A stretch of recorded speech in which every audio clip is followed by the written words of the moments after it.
and I'll go to that page that I said. Okay, welcome. Hello. Hi, Darren. Hi there. Lovely to see you again. I think this is the fourth talk that we've done together. I think And the third or fourth, yeah. yeah, and I'm really looking forward to this one because we had a little chat in the week, and honestly, or last week even. And the excitement that you bring to a conversation. And then I saw this today that you've posted onto my timeline.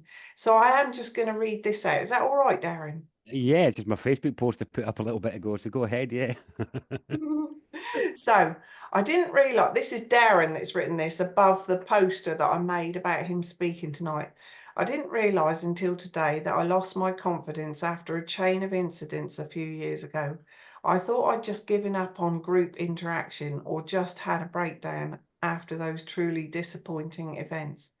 But it's refreshing to finally realise it's as simple as lost confidence. I have been on podcasts and done events by invitation. I just wasn't really telling people and haven't promoted anything really, haven't put on anything of my own in that time. I'm not saying that this is the beginning of the turnaround, but I'm doing a talk with Jackie at Inspirations PLG tonight, where I'll be sharing something I've not shared for a very long time, maybe 8 to 10 years. In some respects, I consider this the most significant, healing, and beautiful single thing I've ever had to share. If you want to come along and see if it's significant to you or not, but for anyone who's not, who has a, but for anyone who has a God wound, including atheists and agnostics, there might be something enjoyable in it for you. Come along for the lost word, which just happens to be the first word and which may, in the end, be the last word. I thought that was so good. I just had to share that, Darren. You're welcome. And it was true. Yeah. So I'm delighted, actually. Yeah. Even in that few words that we said together last week. I mean, I just love a conversation like this. And so you're going to explain the relevance of why you want to share this. And it's just lovely. So, yeah, thank you, Darren. I'm just going to comment that I think our internet is being a little bit squiffy on Zoom there. And if people are wondering why, we both have good internet connections. It's going to be the weather if it's anything. Good. I'm glad you Yeah, so said thank that. you. Yeah. So thanks for having me back, first of all. You are one of the few people that I've spoken to in the last couple of years, so it's nice. And again, you invited me. That's why I'm here. Absolutely. And I mean, after you've spoken to you once, you want to speak to you again. Oh, thanks. Yeah. Honestly, to have these sort of conversations, it's just not a conversation you have every day. They're not everyday conversations, no. And this one's a particular beauty. I mean, I think this is a beauty anyway. Maybe by the end, people will agree. Well, you But were so excited about it when I said, and then we got into a little bit of a conversation we about it, did. and you said, no, don't give too much away. That's But right. Don't. Shall we just begin? Can you hear me okay, actually, first of all? definitely, I've just turned my sound up in case mine Okay. was a bit low. Okay. So, yeah, we're looking at the lost word tonight, which is some people may not have heard of it. And it's kind of like there's two camps, I believe, that have it as a secret of theirs. And one of them is in Jewish Kabbalah, they have the notion of the lost word. And the other one is in Freemasonry, they have the notion of the lost word. Um, and it's a funny thing, isn't it? Because, like, how do you lose a word? Well, we're going to get onto that in a bit. We'll get onto how you lose a word and how it happens because it's actually quite straightforward, really. But it's not like leaving your bag of shopping in the shop. It's not. You don't lose it like that. It's not like losing your house keys. So it's not the same as that. But it's a fascinating subject because we've got these two very powerful and respected schools of mystery and knowledge that are old that revere this topic, and yet so few people know about it. And really, there used to be funding for the search for the lost word, and the funding got pulled in the sort of Victorian era because really, in there, and well, we'll talk about that in a minute. I don't want to get ahead of myself. So really, I used to run this talk as a thing that I called searching for this God thing, because this is about healing the God wound. So the notion of the lost word, certainly in Freemasonry, and for those people that don't know much about Masonry, I'm not a Mason for starters, but I don't think modern Freemasonry is what it was before they had to publish their membership books, which I think was the 16th or 17th century. I think it was the 17th century. A court dictated that they had to publish their secret society's membership roll, because I think the public had become too aware of the sort of special privileges these Freemasons were affording each other, and it was getting clamped down on. Um, but I think at that point, what was real Freemasonry actually disappeared somewhat and was replaced by the kind of notions we have today of a boys' club with funny hats and silly handshakes sort of thing, but still side deals and special privileges and things like that. Um, but before then, there are some very esteemed individuals that were supposedly members of the Freemasonic orders. And in the rites of passage that they had, and I'm open to being corrected by any Masons here who may be listening, but my understanding is that at each rite of passage, they would be given a word of power. And the word of power would be increasing depending on your rank, going up to the higher words of power, where just similarly in the Jewish notions of the Kabbalah, that as you go higher into the words of power, you're actually coming across older and sort of like more potent names for the divine. And it's about how words are associated with the things that they refer to. So, for example, if I'm using this, I think we may have spoken about this in the spelling talk. I'm talking about a table. So the spell of a table refers to tables, big, small, all kinds of tables. But there's not really that much power in table. It doesn't matter how much charged I am, how passionate I am about tables. There's only so much oomph associated with tables. But what about if we use words that have higher associations that we can sense in some way, like love? And, you know, the difference between speaking about how I might love cheese compared to how I might speak of loving my children, depending on how aligned I am with the thing that we're referring to, which is love. The more aligned I am with that, then obviously the more of that there seems to be in the space. And this is where the notion of words of power come in, because if they are aligned and referring to something that has power in and of itself, and you're able to align with that, then you're using a word of power. And so the idea being that as you get more and more words of power going further back or further up the chain, then you are able to align with greater forces, like the force of love, as an example. Mm-hmm. And so the notion of the lost word was supposed to be the highest and the original name for the divine, and it allegedly became lost. Now, there's a number of stories as to how it became lost. One being that I think certainly in the Jewish tradition, my understanding is that they believed the word was too powerful to be written down, and so decided not to. And through that, it gradually got lost. And in a way, this is kind of reflected in some writings. You'll see in even write things like Heidegger's Being in Time and other writings, you'll certainly find that certain Jewish authors won't write the Oh no.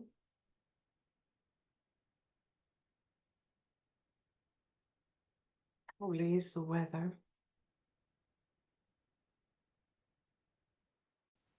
all right, we're back. It was deemed to be too powerful for well rescued there, Jackie, well rescued. Well, Deemed to be too powerful for people to have, and somehow it became lost. So anyway, we're going to get to the bottom of that today, regardless. Anyway, so what I'm suggesting anyway is that the lost word is in actual fact the first word, um, and that it is different from any other word that we know. Um, so if we look at this notion that there used to be funding and research for the first word, because in human linguistics, that's a point of curiosity. Oh, what's the first word? Oh, that'd be good to know, wouldn't it? And but the funding was pulled because it was determined that how would you recognize the first word if you saw it written down? Because surely it would be in a language you wouldn't be able to speak. And further, surely the first word would predate writing by so much that it wouldn't be written down anyway. So what's the point in looking for it? Let's just pull the funding on that. There's no point. We're never going to find. And those are fair points.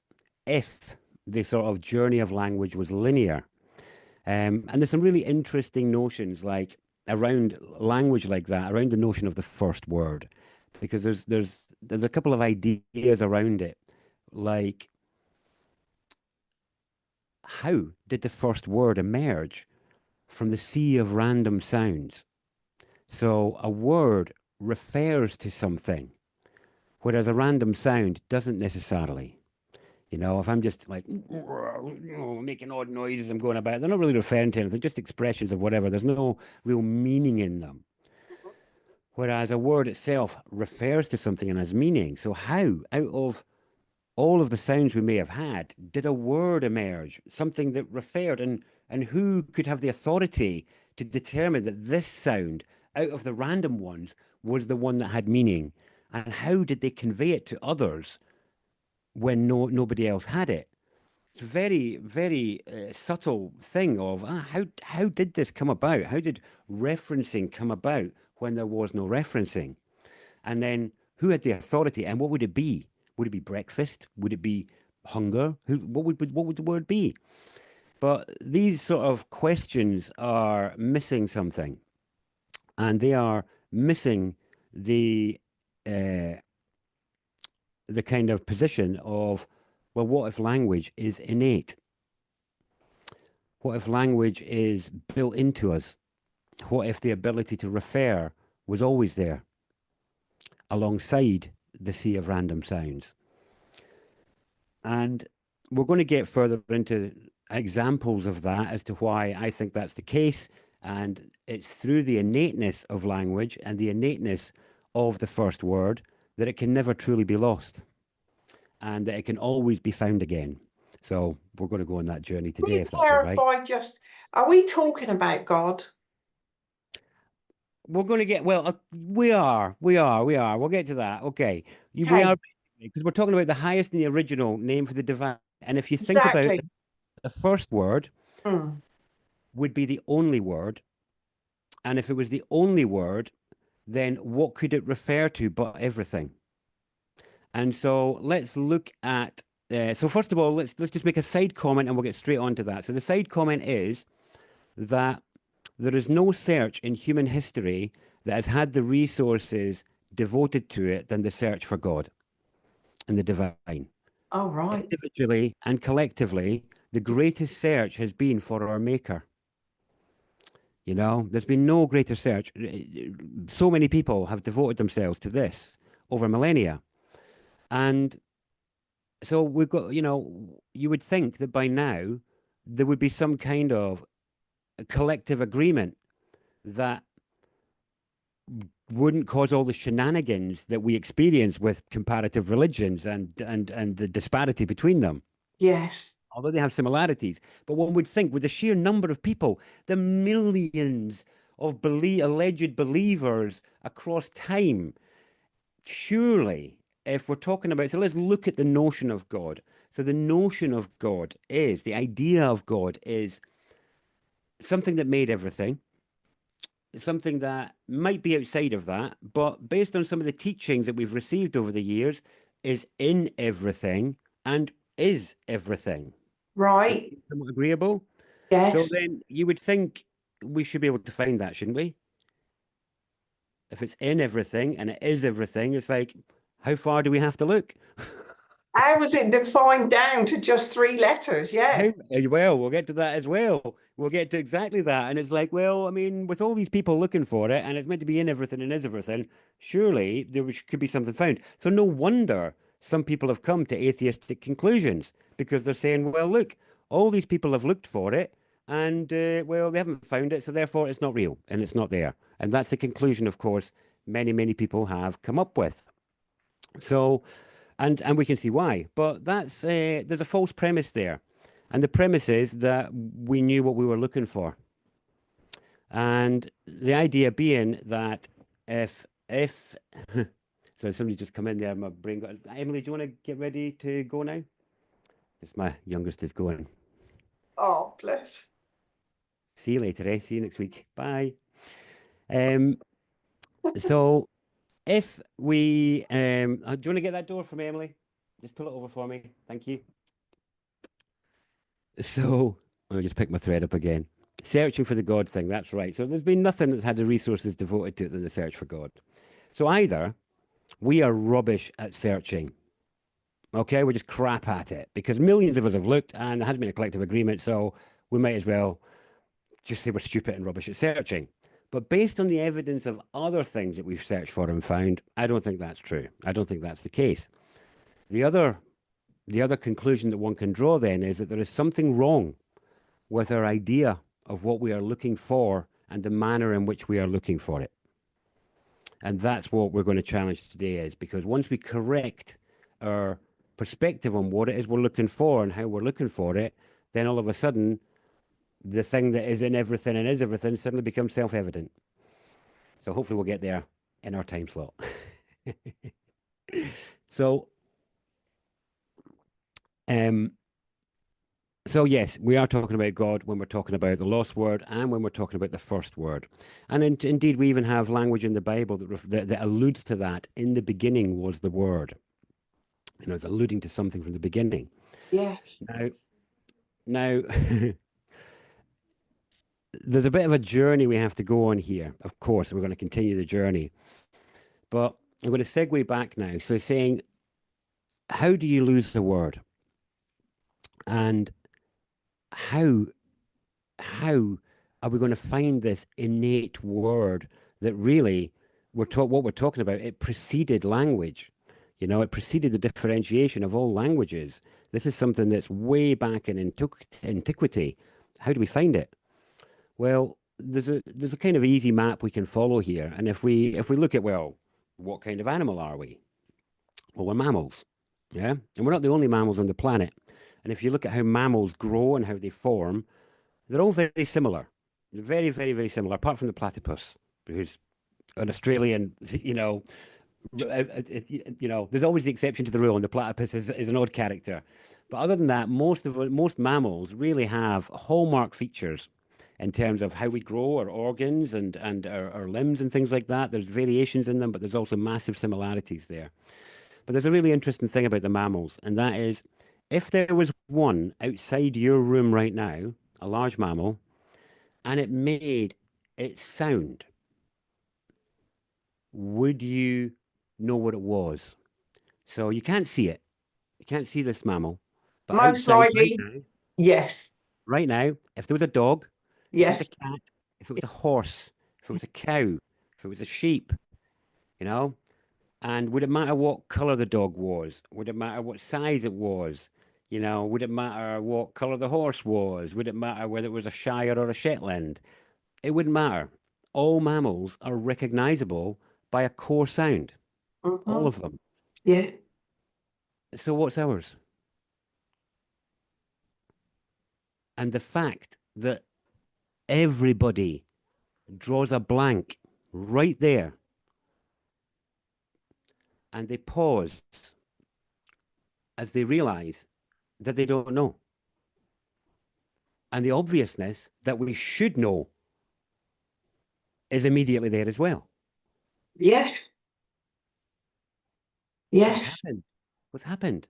We're like dogs that have forgotten woof. We're sheep that have forgotten baa. You know, horses that have forgotten neigh. And so let's look at the mammals again and any of them. You know, I like to use the example of the sheep because they're convenient and I can probably do a better sheep sound than the other animals. That, And so we said, you know, to a sheep, was that a dog going there? Was that your dog? no. I thought I heard a dog there. That's hilarious. I'm not doing a dog, even though I hallucinated one there. Well, Um, so, if there was a sheep and it said, I'm going over there, what would that sound like? It's probably something like that, yeah. And if well, it yeah, said, you did it better. I've had practice on the sheep, I've done this one before. Could be a goat, that one, though. Similar crossover with goats, but Okay. similar. But if it was a sheep and it said, you know, I'm feeling hungry today. Oh, look, there's a wolf. And so what you have is all the mammals are able to extrapolate their core sound to refer to whatever they need. My dog certainly seems to know when another dog makes a sound that is worth responding to and when Yes. it's one that he's not bothered about. Sometimes he's not bothered. Other times he's like, oh, what's going on? And he joins in. Yeah. I don't know what he's going on about. It all sounds the same to me, but he gets it. You know, they get it. So all the mammals do this. They extrapolate their core sound to refer to everything and anything. So that is what we are saying the divine is. You know, that's the divine, something that refers to everything at the same time. I'm sorry if there's a bit of a disturbance in the background. There's a bit of shenanigans going on with the dog and folk packing up the Honestly, door. I can't hear anything You other can't. than That's you. great. No, I'm just mentioning it. That's all right. It's messing with my head a little bit. I'm trying to stay on thread here. Mm. So, um, the yeah, just give me a second. I just need to gather my breath. It's a convoluted journey, this one, and disturbances don't go well with it. I wasn't expecting it here. Where was I there? Oh, yes. So all the mammals are able to extrapolate this core sound to refer to whatever their needs are. And if we look again at our definition of God, it was is in everything, is everything, and whatnot. So it looks like, you know, this is our idea of the divine, which is the word for God is a word that we can use to refer to everything and anything. And it's just one sound. And so the mammals are doing it with their core sound, and I'm suggesting that our lost sound is that. It is a sound that we can use to refer to everything without translation. Doesn't need translated because it's not a word in a language. And that's the bit here that's a big shift for the mind because we're just used to dealing with linguistics, which Yes. this is not it. This is an integral, embodied sound that is seamlessly built in to our structure in the same way as our limbs and our features are. So it's not like just learning a new word in another language. It's very, very different. It operates on a different level of our being, and that's why it's quite important to have the right one. You know, Think just nothing sound-wise is coming to mind. no, exactly. It's a total blank. And this is the absolute crux of our separation from the Yes. divine and each other, and what would some would call the intervention on humans. This disconnection and disembodiment from that core truth is one of the symptoms and one of the effects. And by having the correction, which we'll be offering today, because I see it as a correction. Once the correction is in place, then the healing cascade can begin. The healing cascade of the integration of the animal and the spirit that is indwelling the animal. The bringing to peace of the frantic mind and emotion that is stuck feeling disconnected from the divine and abandoned from it because it has searched and not found. And there's where you said the God wound. It's a wound. It's a wound. It's a wound of the seemingly invisible, seemingly absent father energy. And it's only seemingly invisible and seemingly absent. It's absolutely present and intrinsic in all things. And how can it not be? Um, so, where do we go next? Are we going to look at how do you lose a word? Or are we going to look at finding the word? So let's look at why is it important? Because I'm not just going to throw the word out there. This is the point. I couldn't. There's going to be people out there who probably already know it. But the big wound that needs healed here, is to do with why there is what is how it got lost. Because everybody listening knows the word. And it doesn't matter what your natural language is, what your mother tongue is, you know the true first word. It's built into you and it will exist somewhere in your language, but it means something different in all languages, which I love. But it is there in most languages, perhaps not all, but certainly in a number of the ones that I've looked at over the years. So this is to do with how it became lost. And you'll notice that in our lifetimes, words have changed meaning. So I remember one of the big turning points, like in my life, was when Michael Jackson brought out the album Bad, and it was meant to mean good. That bad meant cool. Oh, Or that what used to yes, be, yes, yes, or what used to be hot in the 50s and 60s became cool in the 70s. But it was the same thing. They were meaning the same thing. And yes. now that's become sick. So the kids today say that's sick. But what they mean is what I used to mean when I used to say that's cool, or what somebody in the 50s meant when they said that's hot. But we're all referring to the same idea. We've just used a completely different word for it. Hmm. And so what ends up happening with a word over time is its meaning gets changed. And as you change the meaning, what you do is you change the reference, because the reference of coolness is very different from the reference of sickness, you know? So I'm talking about cool and you're talking about sick. Actually the other connotations of sick are quite different to the other connotations of cool, Yeah, or even the other connotations of hot. They're very, very different. It's like the modern word for genitals now, in this very gender confused word. The modern word is junk. it- Okay, so yeah, they call it, the youngsters these days call it their junk.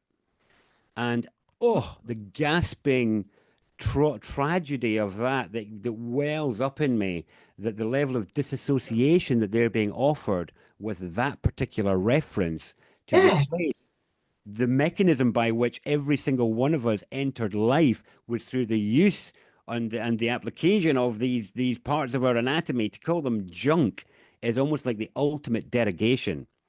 But then ultimate. it's just one step to chop them off after that point, isn't it? Because they're just junk, you know? God, Phenomenal. oh God, that's Phenomenal. terrible. Phenomenal. Now, that's just in our lifetimes. Yes. Now, you imagine what can happen over millennia. I mean, I'm you said pausing because last I don't week, know what's happened to the audio there. oh yeah, gone a Yeah, bit. go on. You're back. But you Yeah. said last week, this is all distraction, our language, Yeah. So much is distraction. And it's distracting just us from us, from from being exactly, us. exactly. And it's just referencing us further and further away from the core truths. And that's it. The objective, it doesn't matter where you end up as long as you keep following those breadcrumb trails away. Now, so what you end up with is there's a real interest in quirk in language, which is this word reference, which is what the meaning of a word is, which is what it refers to. And there's a word that's very like reference, which is the word reverence. And reverence and reference are intertwined. And that's why but they have the hard and the soft version of the V sound. Reverence, reference. But it's basically the same sound, hard and soft. Reference, reverence. So what is reverence? Reverence is importance. Reverence is sacredness. And we live in a time where of great irreverence, of nothing is sacred, Everything is commercializable. Yes. Everything is, and I really notice it where, even with in groups with people that I respect, we're all such know-it-alls, Yeah. that it's like, just tell me in a soundbite, 20 seconds, tell me the thing, bum, bum, bum. Oh, thanks for that, bum, bum. I'll just add it into my catalog and off we go. There's no reverence No. for the time it may take for something to land and percolate and penetrate and grow, and for us to pause, to let the remapping of our awareness follow this new signpost that we're being offered by the good teachers out there. Now, don't get me wrong, we live in such an information highway that so much stuff is reused and plagiarized and passed off that in many cases people are coming from the right place where it's like, do you know what? I've heard it before, mate. So give me your sound bite and I'll know which one you're talking about.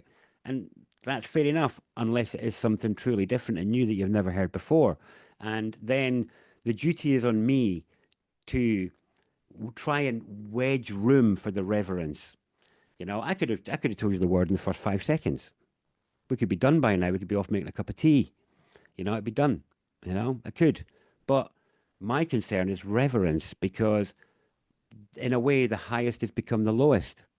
The thing which was the most reverential has become the least reverential. A bit like how genitals, the gateway to orgasm and to the doorway of actual procreation and how we all came here, is now called junk. In the I've same never way, heard that. Never. oh, Is it's that a real? everywhere. It's all over the place now. Junk. Yeah. And in a way, this is what's happened to the first word. It has become junk. The highest has become the lowest. Don't worry, it's not the word junk. No. Can you just imagine all these human animals going junk, junk? It just doesn't work. It's not that. But the derogation is the same. And so that's why I try to tread carefully when I'm trying to point the signpost back to where it belongs. And I try to put in these caveats of, hey, well, this is a word that refers to everything. Yes, it comes from this animal level. It's not just a word in language. So I'm going to be presenting it to you all as a word in a language called English. But this sound and what it means and the effect it has on us humans is way more ancient than that. And it also will turn up in other languages that you may know.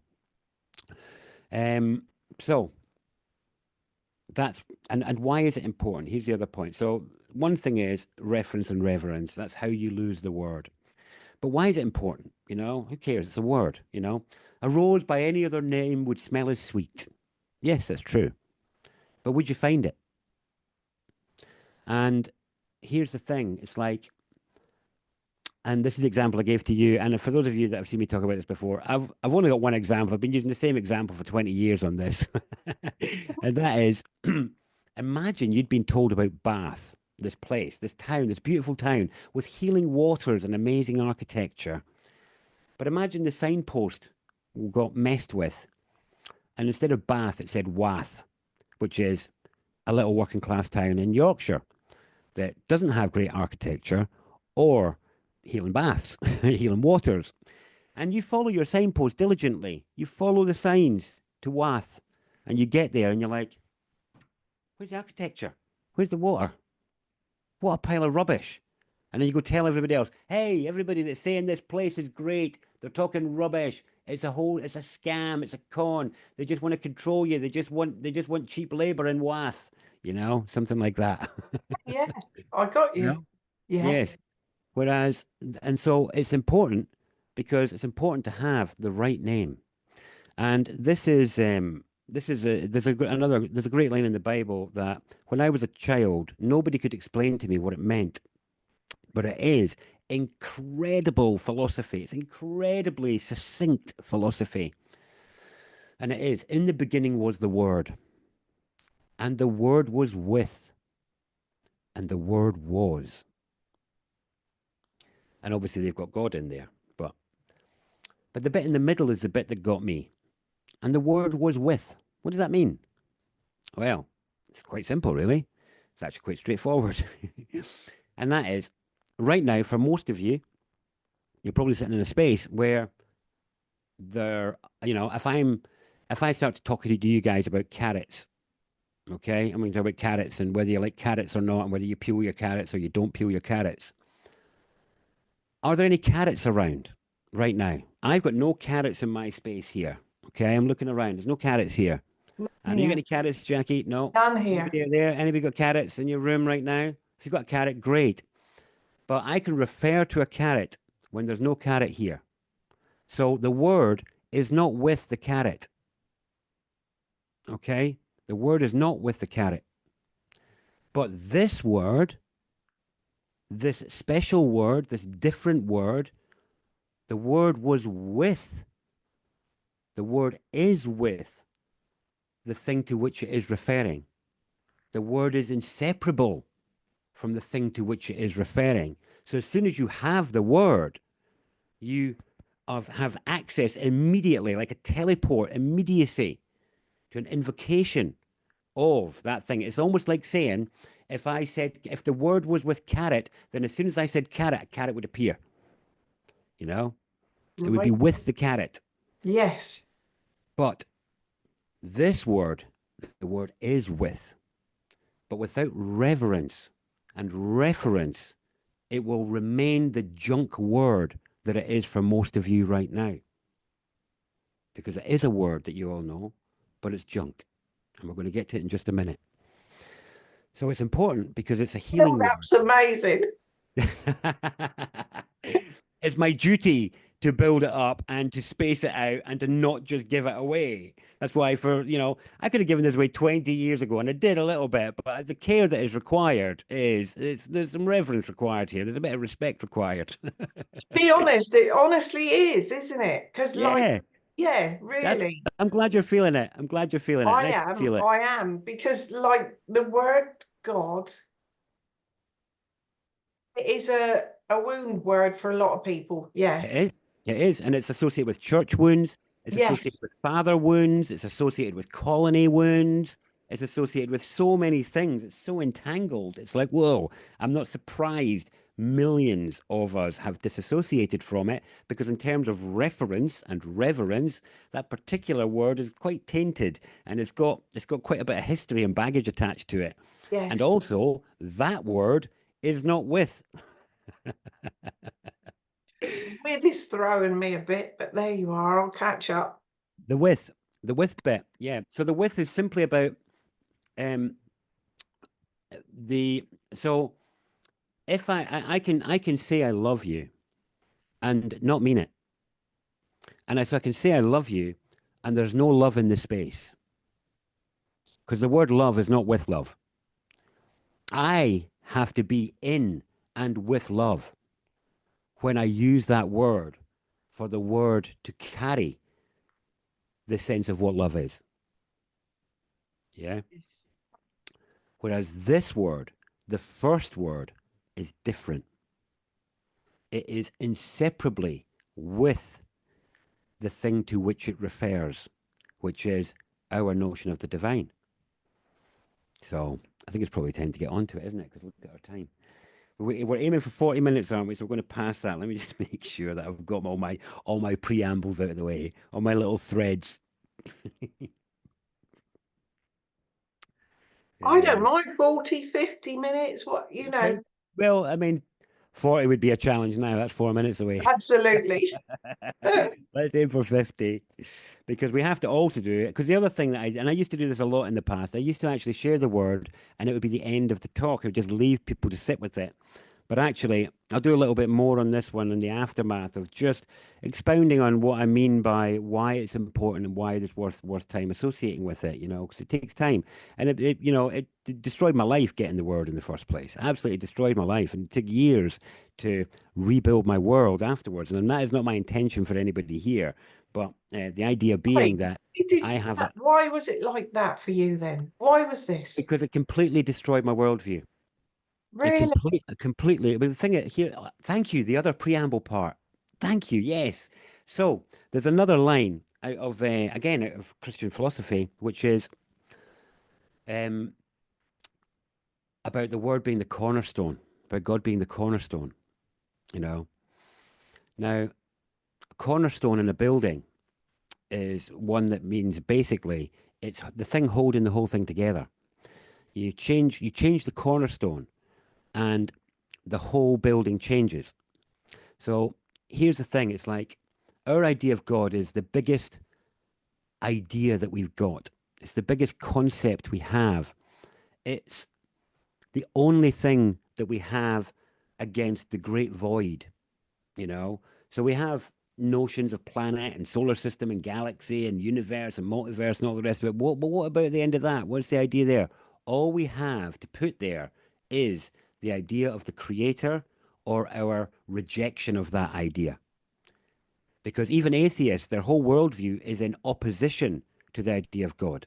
They don't have an independent, autonomous, alternative theory of what resides there.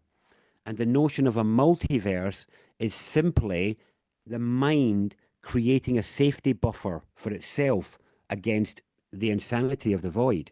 The true notion of the void, which is very, very difficult for the mind to conceive of, because it's not space. Void is void of space, it's void of anything. And it's a very, very difficult thing for the mind to come up against. So we like to put buffers there as a species. So we like the notion of space and we like the notion of planets and galaxies and multiverses and all the rest. Because, oh, the void is far away on the edge of the multiverse. We don't have to deal with that. There's lots in between. So if we change ideas within that, if we change ideas of the solar system, then the idea of the universe remains the same. or it might change a little bit. Or if we change our notions of our country, maybe change the name of it, or change the kind of, what's happening in some countries where the borders change in a war or something like that, the notion of the solar system doesn't change. It's only these small things change. But when you change the signpost and reference for the divine, if it's a meaningful change, then all things change with it. Like a leaning tower of Pisa, where the correction comes in, all the other floors have to cascade and correct. That's quite an impact. Yeah. Yeah. So, Wow. yeah. Well, that was how it landed on me. But I've noticed that having a better pathway rather than having it just dumped on you is actually less traumatic. So, onwards. Let's get on to the word, shall we? So, obviously, Do you actually think you know the lost word? yeah, I'm about to share it. Of course. Oh, amazing. Why Go. would I do that? Why would it? I'm not here for theoretical exercise. Is it well I'm not here for known? linguistic philosophy. Is it well known, Darren? Is the word itself well known as the lost word? No. Not as the Um, lost word, no. Not as the lost word, no. But the word itself is well known. It's just Oh, delegated. It's delegated. But this is why I made the point about it being the first word and the last word. Because in a way, we started with this word and then we have differentiated into different languages and into a kind of inner search for this God thing. We have hacked the world apart and each other to the atomic level. We have dissected and hacked apart everything in our search for this God thing, in our search for meaning, in our search for whatever. And what we've done is we've done a great job of cataloging the true word, which we're going to get to in a moment, which is where what I find is it's where we began. And after our breaking everything down, to me, it is the simplest summation word for all that we have witnessed and all that we have been, which we might share a laugh about by the end, by the way. So now, when we were, was it with you? Did we talk about the broken vowel before? I think so. Yes.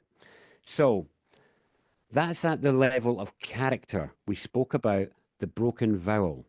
Now, the word extends from the broken vowel. So the broken vowel, for those that weren't there at the last one, the wrong vowel is that there is that in in the Latinized alphabet that we learn in English speaking nations anyway, that one of the vowels is incorrect, and it is a word masquerading as a character, and that is the character you. I knew you were going to say you. Yeah, Yes, you did talk about it. it's you. And I just invite you to consider that all the things in the world that you would rather weren't happening, they're all being done allegedly for you. And I question this you thing. And this is what we spoke about last time, how you is the word of accusation. You is the word of othering. And as a word, it's got a function like that, but it is not a letter. It is not a character. It's a word. And the character that it has usurped is a beautiful character. And the two sounds of the actual character are the sounds, and they speak it properly in Europe, but we've lost it in English. And the two ways to sound that correctly is the sound oo and uh. So the letter U, when you use it in language, other than in words like uniform and universe, but everywhere else, the sound is or oo.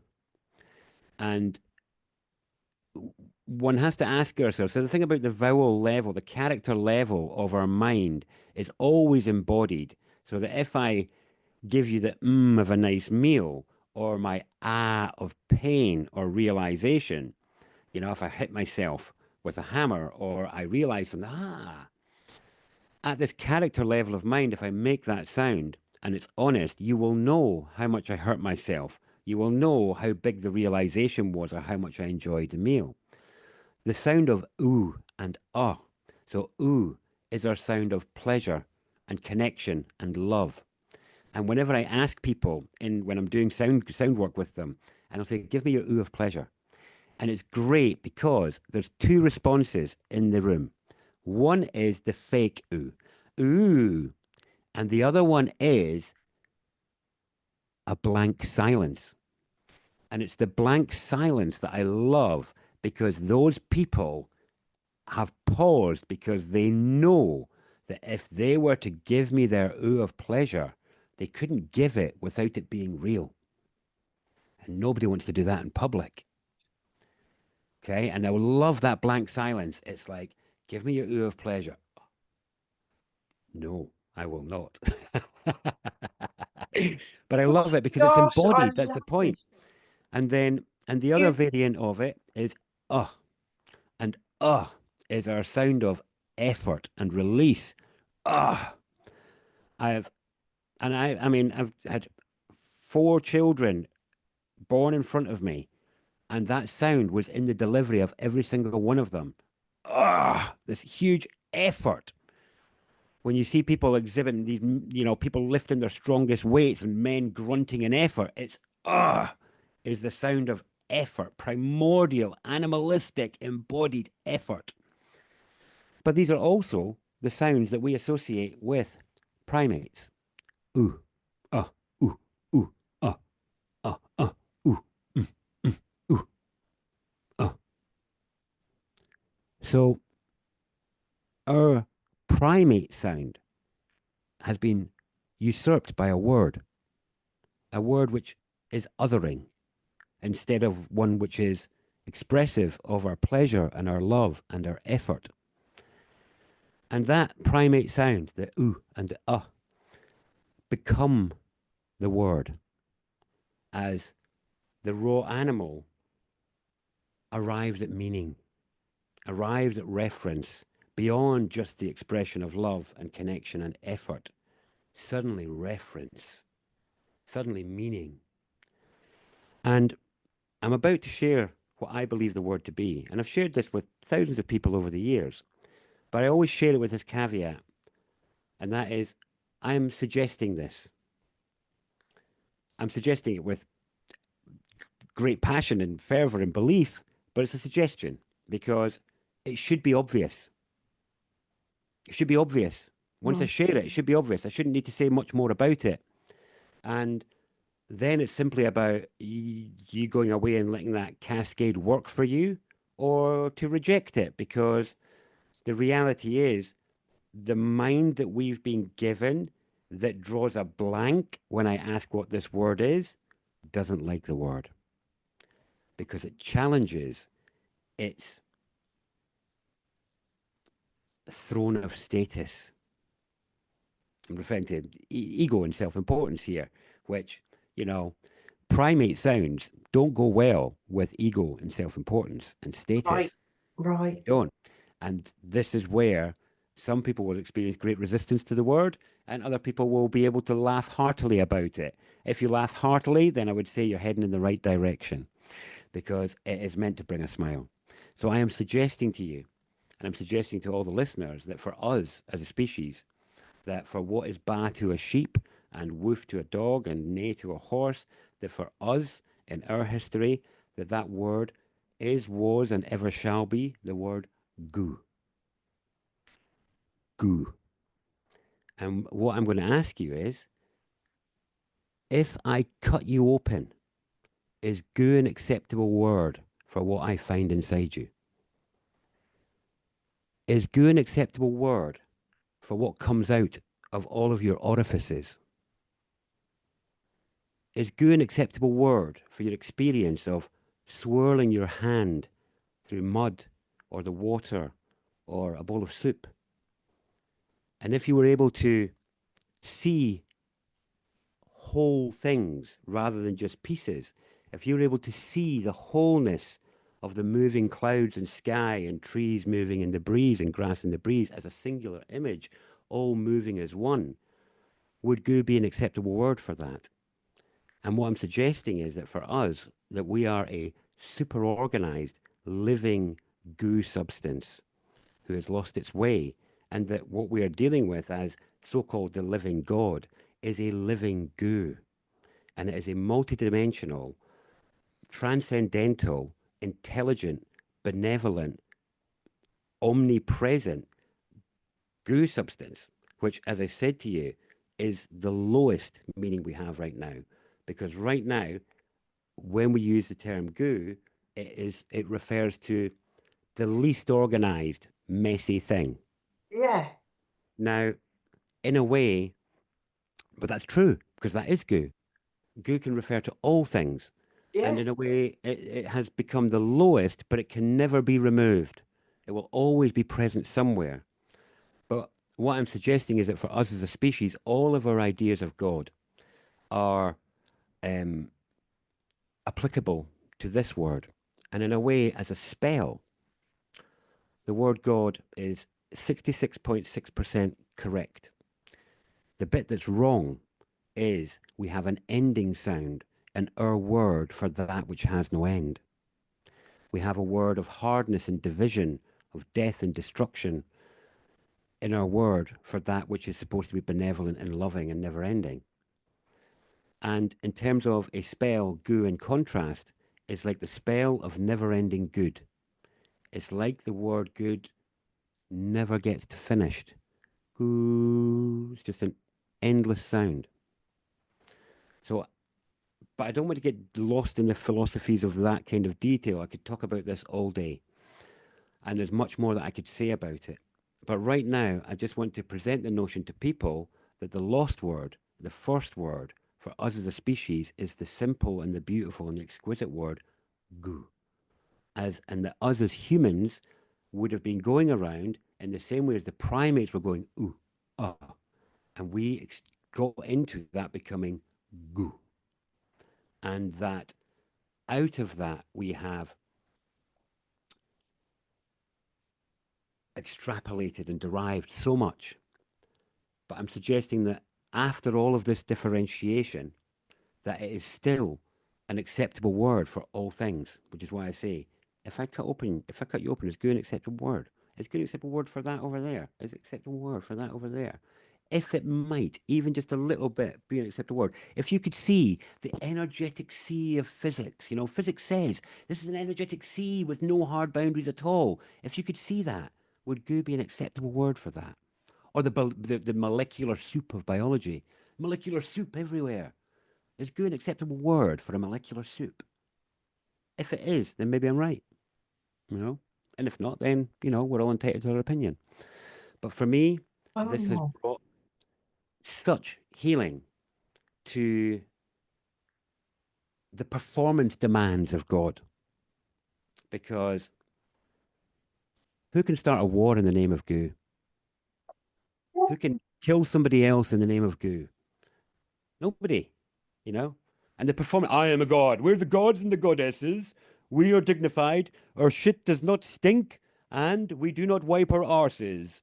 Yes, indeed, that is true. We are the gods and the goddesses, don't you know? We're the highest thing ever, and look at our pomposity. It is magnificent. Whereas the truth is, we're bimbling, we're bumbling, we fart, we smell, we poo, we fall over. These weird sticky fluids come out of us.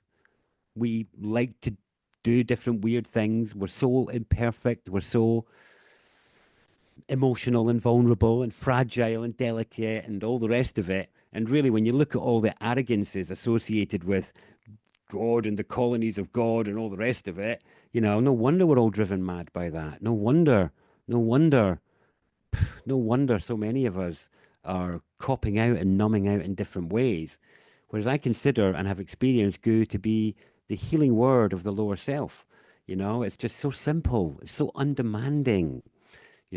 Just to be able to sit with that, to sit with the simplicity of you are the living goo and you are super organized, super amazing, super sophisticated living goo substance. And what's happened, there's a great book by Lyle Watson, an evolutionary biologist. And he wrote the book Supernature. And I think he was involved in the formation of the Gaia hypothesis, the idea that the planet was a singular, holistic being. But his second book, Lifetide, is quite beautiful. And he has over 600 scientific references in that book. I highly recommend it. But what he's talking about with his life tide, he's talking about how he sees and experience his journey as an evolutionary biologist, so that he experienced or came to the conclusion that like ice ages were like sleep cycles for the planet. and that when it was emerging after each one, they've charted the changes in the organisms and the plants in between these wakeful periods of the planet. And it's like we've gone from disorganized goo, like what you find in slugs and snails and scorpions when you cut them open. You know, these really disorganized goo substance. You know, you open a slug up and you're like, where's the brain? Where's the heart? Where's the bits? It's just goo in there. And then over progressive ice ages and evolutions, that goo became organized. And we have organs and vertebrae and all of these. But the point is, this living goo is self organizing and evolving and intelligent and responsive and adaptive. And this is where we are. We are now in the stage of this planet's evolution. We are the first of its goo substances that have been able to become self aware and possibly divinely aware. And some might say that this was known about, and this is actually the planet's initiation, and it's got nothing to do with us as a species. And really, this is all about the planet and about the planet becoming self aware in a way.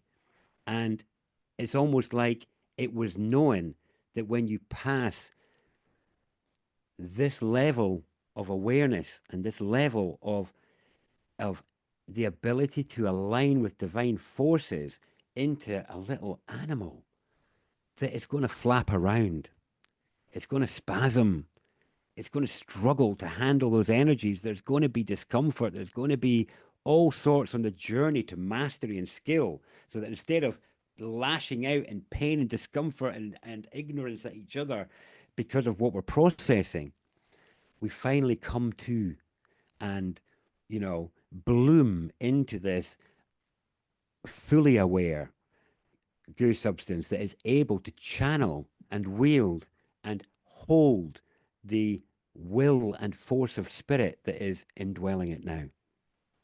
Anyway, that's 3 minutes away from an hour. Well, that's fine. I was sort of thinking an hour. I don't know that we said 40 minutes, Oh, did but we not? anyway, Anyway, we're it's there. fine. That's fine. Absolutely fine. I mean, I'm really going to have to let that sit with me because Everybody we does. put such connotations to words, but it's all distraction. It's all Because distraction. something went through my mind while you were talking about monks. When you say, "Oh, I need to meditate for, I've had a busy day, bad day, was it? I need to meditate for 20 minutes." But if you've had a really bad day, well, I need to meditate, or I've got a very busy day, and so you have to meditate for an hour. I mean, to sit with yourself, to think about that, because instead of putting a horrible connotation to goo, we need to just rebalance that Yeah, on our mind. absolutely. Absolutely. And in a way, there's other models of looking at this because remember, we looked at the basic shapes before. Yeah. And actually, what we've got is really, if we said the G was the spiral, which is actually about the gateway to cosmic consciousness and the way in and the way out of the world of forms, which is the circles, which is had the spheres of being. And in a Yes. way, you could consider the G, the Trinity, to be the Trinity, where the G is the Father energy, the Spirit coming in. And then if we correct it and have the O as being the soul, because there's the circle with the circle in the middle, which is recognized in spiritual teachings as being that of the monad or the soul. Really, what we're talking about by replacing that character is we're talking about mirroring the soul in the realm of the personality. We're talking about bringing the soul into the lower sphere and correcting it in a way. Yeah, there's so much more to be said about this on the sort So of much the more. deeper levels, but at this stage, the thing is just to let it land and cascade and just look around. Is good an acceptable word for that? Is good, is that acceptable? And if it is, then what might that mean? Because it takes time for it to land and to like, get into the wholeness of your body instead of because the thing is we don't see ourselves as wholeness. If I hold my, you see my hands, you see my beard, you see my face, you don't see my wholeness. And if you can see the wholeness of our forms moving, it is an exquisite living goo. It's actually a beautiful thing. But yeah, I mean, I'm not going to keep going because we're going to run out of time. And I No, I reckon know, yeah, I don't because want to it's just enough overload. to It's watch. just enough. It's just Yeah. enough. It's just enough to plant the seed. All I'm looking to do is plant the seed, and that's it. And to let people go away and see if it lands for them and sinks in. Any comments, any questions at all, and we'll be Yeah. back to talk about this, no doubt. We'll be back, and well, I want to come back to talk about the evolution of language and actually how our language is wrong, and we need it changes, and it's got a change built into it that I'd like to share. But we can maybe do that next time. I haven't even talked about source because I honestly thought there was going to be something around the word source. But I mean, again, what's that? Yes, well, I'll Because tell a you lot, what. when you One, start a conversation, when I've done a lot of, hosting and start a conversation, and then you say, oh, if you don't, if you can't accept the word God, perhaps you'll think universal source, or, because you have to placate, how oh, a people God will wound. take that. Yeah, it's just a wound, though. It's a wound. I love actually Richard Dawkins in his book, The God Delusion. He made a really interesting point that I like because I like to counter it with this because he says, if God really existed, it would be the most complex thing that ever existed, and therefore it would be the end point of evolution, not the origin point. And that's a valid piece of philosophy, unless what we're talking about is both the simplest thing in the world and the most complex thing in the world at the same time. Yes. It's what it is. It is the simplest thing in the world and the most complex thing in the world at exactly the same time. And in a way, of course it has to be simple. Of course it does. How could it not be? I mean, in all communication, there is a thing called the lowest common denominator. And the lowest common denominator is that, like say we're talking rocket science, right? Only people who know the language of rocket science will be able to join in that conversation because Yeah. the lowest common denominator is a degree in rocket science. Whereas what we're talking about here is the lowest common denominator being you were born into one of these forms, and without any education whatsoever, you would be able to grasp goo, is the point. It's so simple. So But when we come so back complex as next time, well. and we'll start this with, you know, saying a dog barks and we understand a bark and we understand a bar and we understand the neigh, whatever sound, meow. So where would we be using the word good to be recognised? Well, this is the thing where, and I like this notion, and this is why I can understand why the ancients decided they didn't want to be using it in vain. They didn't want to be throwing it around because it's actually, in the pace of our lives, it's actually difficult to hold the gravitas and reverence for such a thing. And to Isn't it? speak, yeah, and to speak from that within oneself. Because Mm, usually when we're talking about words, it's from here out, from mhm. here out. And it's like, no, it needs to be from the core of your being, touching every single one of your atoms before it even gets out. That's where it comes from. That's the difference between talking about and my cup runneth over. The difference is, does it touch you first? Does it come from your core? Are you with it? Are you in it? Are you as it? Are you from it? Because that's what I mean. It's like in, as, with, from, with, in, as, the whole inseparable. It's like when people even talk about love and things like that. Is it actually touching all of your cells before you pass it out? In which case, is that really love, or is it a projection of what you would aspire to? Because I'll tell you what, anger, when we touch the world in anger, you're guaranteed, if I'm keyboard, if I touch the world in anger, yes, the anger touches all of my cells on the way out. I can't grip the world in anger without my whole body being gripped in the same wrath. Is it same for your love? Oh, Is it the same for the word? And I think that's when we become one with the word, is when we're no longer talking about it. From, in, as, with. Ah, yes. Thanks. Thanks for having me. thank you, Darren. Thank you, anyone watching this. Yeah. Fascinating. Cheers. Thanks for your Look time and forward to the attention. next one. And Yes. Oh, go on. I'm glad you're back with us, and yeah, because I Thanks. have emailed a couple of times and you've not responded. I've had a difficult couple of years. Very Well, difficult. Very well, challenging. yeah. Yeah. But what I will say is, I do have a new website, but it's not got much on it now. But I'm going to name it now so that if anybody watches this in the future, it might be there and something on it. But at the minute, it's just a holding page. But nativeintelligence.co.uk will be where all my content, not just this, but language evolution, gender stuff, and some of the other meaning and spelling stuff we spoke about on there as well, will all be Perfect. on native intelligence. Thank you, Darren. You're welcome. Thanks for having me. Next time. Thanks, Love it. everyone. Thank you.